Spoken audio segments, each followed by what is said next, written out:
Through the years, I've had friends who have married someone of the other sort. It might have been someone from a different ethnic, social, or even denominational background. In some cases, their families didn't approve, even disowned them, or refused to attend the wedding. There were major hurdles to overcome to make the marriages happen, never mind work. There was a cost involved. But what I observed was often an even stronger commitment to each other as a result. Ruth was from the other sort. Certainly not someone who would be considered a suitable bride for a person of status in the town of Bethlehem. Regularly in this story, we're reminded of her origins, her ancestry. Indeed, it seems at times the author wants to stress that dimension of who she is. Not only is she a widow, someone with no power or status in society, she's also from another ethnic community, a people with an unsavory history compounded by a checkered relationship with God's people. You can imagine how the people of Bethlehem talked about those from Moab, stressing their differences, quick to cite examples of their shortfalls. Perhaps their very references to them were derogatory. Perhaps they stressed the origins of Moab, an incestuous relationship between Lot and one of his daughters. Maybe they reminded themselves of how Balak, king of Moab, had stood in their way as the people of Israel had sought to travel through his land on the east side of the Jordan. Certainly God makes a strong prohibition against Moabites in Deuteronomy 23, 3-4. He says, "No Ammonite or Moabite or any of their descendants may enter the assembly of the Lord, not even in the 10th generation. For they did not come to meet you with bread and water on your way when you came out of Egypt. And they hired Balaam to pronounce a curse on you." Simply put, Ruth, a Moabite, should be excluded on that basis from full participation with the people of God. And yet, this story defies that. It sends a strong message that God does not exclude those who come to him for refuge. We encountered Ruth and Boaz on the threshing floor last week, a story that may well have invoked stereotypes of Moabite women seeking to seduce an Israelite man of standing. Numbers 25 tells of such a story and would probably have been well known in Bethlehem. But while the author may well want to generate a kind of creative tension, there is no suggestion that there's anything improper in the actions of Ruth and Boaz. Indeed, the stress is on their good character and standing. In verse 11, Boaz, who himself has been described as a man of noble character in chapter 2, calls Ruth a woman of noble character. And last week we explored the wordplay of security under the wings of God and his people as presented by Boaz. Today I want to explore another central concept in the story of Ruth, introduced in this chapter and continued in chapter 4. It is that of kinsman redeemer. Naomi, in the second verse of chapter 3, notes that Boaz is a relative, or perhaps a next of kin. By itself, we might brush over that reference. But then we see in this conversation between Ruth and Boaz on the threshing floor that this word is developed and connected to the word goel, translated redeemer or guardian redeemer, or perhaps kinsman redeemer. The footnote in the New International Version notes that this word is a legal term for one who has the obligation to redeem a relative in serious difficulty. It's a relative or a kinsman with responsibility to buy back, to deliver, or to restore to former ownership. It's a term often used of the slave market, where the freedom of a slave could be purchased by another, releasing him to a life of freedom. And the terminology of redemption is used of God's deliverance of his people from Egypt. We see in Exodus 6:6, therefore say to the Israelites, I am the Lord, and I will bring you out from under the yoke of the Egyptians. I will free you from being slaves to them, and I will redeem you with an outstretched arm and with mighty acts of judgment. The term redeem in its various forms is used repeatedly in these central verses of Ruth 3, including 6 times in verses 12 to 13 alone. The English translation doesn't convey fully the emphasis. There's no question that the author wants us to grasp its significance. So what is Ruth appealing to? And what is Boaz agreeing to in the use of this term, kinsman redeemer? The concept as it's applied in the book of Ruth, and particularly in the first verses of chapter 4, allude to 2 different aspects of Old Testament law. The first is that of redeeming property, outlined in Leviticus 25:5. If one of your fellow Israelites becomes poor and sells some of their property, their nearest relative is to come and redeem what they have sold. The idea here is of maintaining the property in the family. The second is the continuation of the family line. Deuteronomy 25:5-6. If brothers are living together and one of them dies without a son, his widow must not marry outside the family. Her husband's brother shall take her and marry her and fulfill the duty of her brother-in-law to her.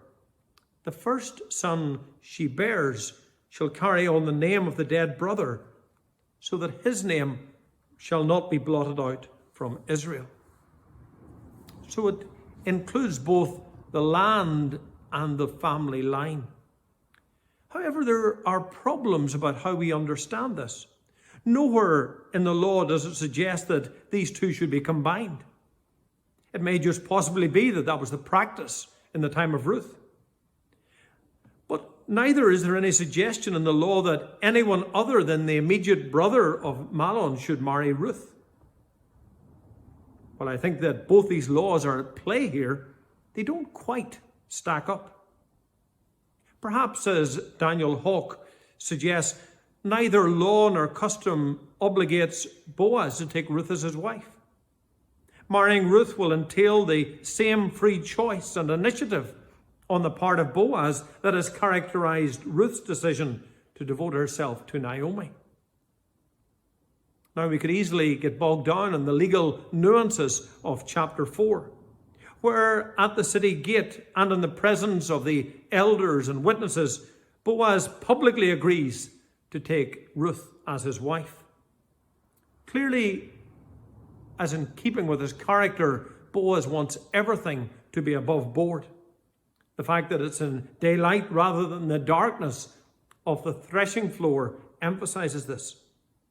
We also see his ingenuity in creating a situation when the other potential kinsman redeemer backs out, leaving Boaz to redeem the property and marry Ruth.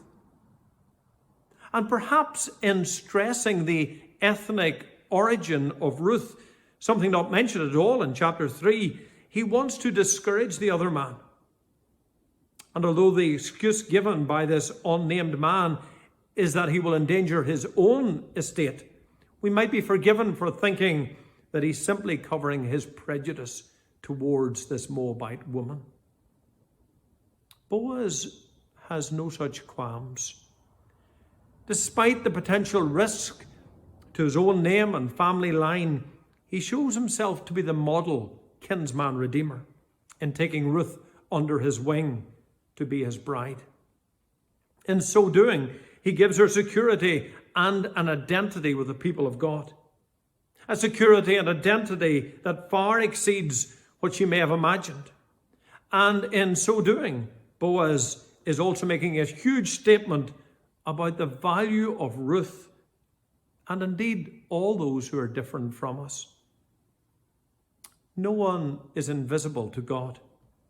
And clearly in the law of Moses, the lives of widows, orphans, and foreigners, those in the periphery of society, matter deeply to God. Indeed, there's a real sense that God takes the side of those who have no one to speak up for them.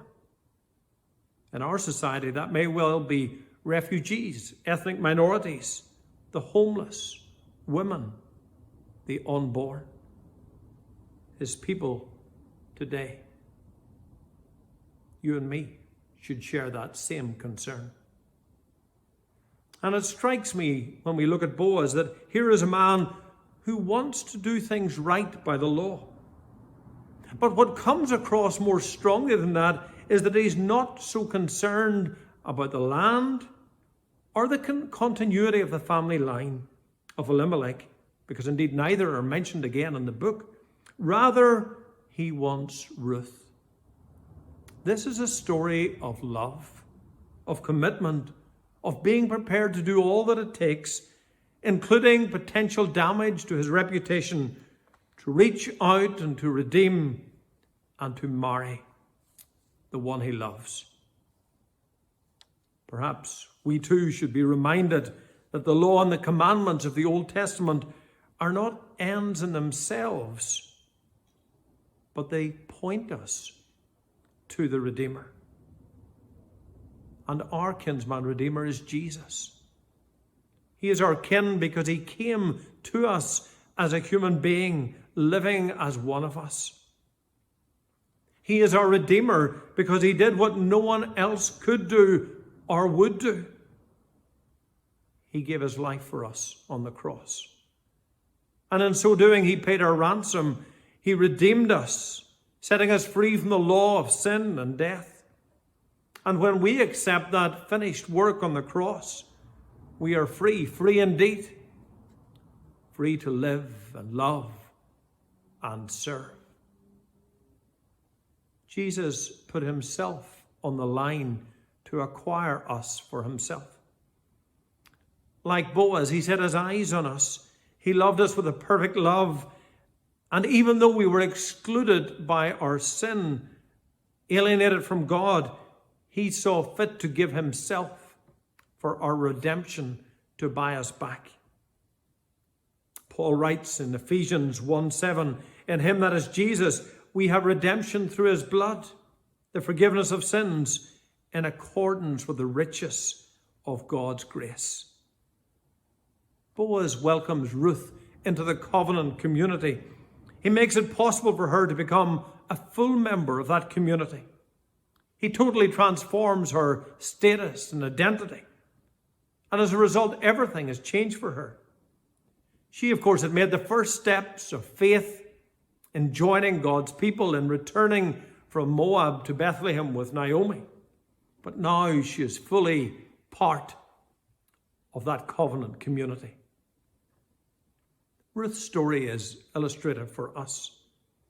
We need to commit ourselves to Christ in response to his love and all that he has done for us. Boaz's determination to redeem Ruth, whatever the cost, illustrates the lengths to which God is prepared to go in love and grace, reaching out to redeem us and do for us what we cannot do for ourselves. And of course, Jesus is the one who does that for us on the cross. The Apostle John, writing in the book of Revelation, looks to Jesus, the Lamb who was slain, receiving the adoration of the 4 living creatures, of the 24 elders. They're singing, you are worthy to take the scroll, to open its seals, because you were slain, and with your blood you purchased for God persons from every tribe and language and people and nation. You have made them to be a kingdom and priests to serve our God, and they will reign on the earth. Jesus is our kinsman redeemer. John provides us with that wonderful picture of people from different backgrounds, coming together as God's people, taking his name. Jesus calls us to come to him, to know him, to love him, to trust him. His blood purchase is our freedom, our redemption, purchases us for God. Amen.